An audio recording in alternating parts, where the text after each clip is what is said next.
अस्सलामुअलैकुम दोस्तों, क्रिकेट की ताज़ा तरीन अपडेट हासिल करने के लिए मेरे चैनल को सब्सक्राइब कर लें। शान मसूद मर्द कलंदर, जिन्होंने डबल सेंचुरी ऑस्ट्रेलिया के खिलाफ दाग दी, बहुत ही जबरदस्त खेल का मुजाहरा करते हुए शानदार इनिंग्स खेली।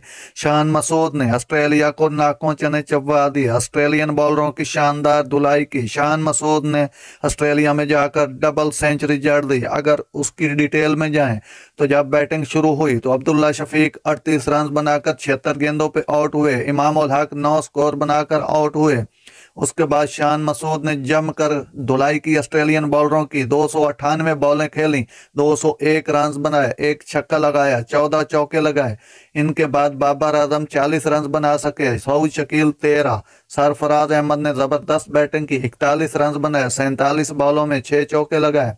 फ़हीम अशरफ 17, आमिर जमाल 5, अमीर हमजा 8, 6 रन बनाने में कामयाब रहे खुरम शहजाद। इस तरह पाकिस्तान ने 391 रन बना लिए 9 विकेटों के नुकसान पर। फिर पाकिस्तान ने अपनी इनिंग्स को डिक्लेयर कर दिया।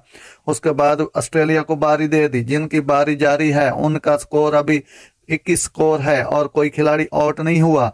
अगर पाकिस्तान के फाल ऑफ विकेट की तरफ जाएं तो 18 पर पहला आउट हुआ, दूसरी विकेट 76 पर गिरी जब अब्दुल्ला शफीक आउट हुए। इसके बाद वक्फे वक्फे से विकेटें गिरती रहीं और पाकिस्तान के मर्द कलंदर, मर्द मुजाहिद शान मसूद डटे रहे, जिन्होंने जबरदस्त बैटिंग की और डबल सेंचुरी ऑस्ट्रेलिया में जाकर रिकॉर्ड डबल सेंचुरी स्कोर की। नाजरीन, ऐसी बार वक्त खबरें सुनने के लिए मेरे चैनल को सब्सक्राइब कर लें। अल्लाह हाफिज।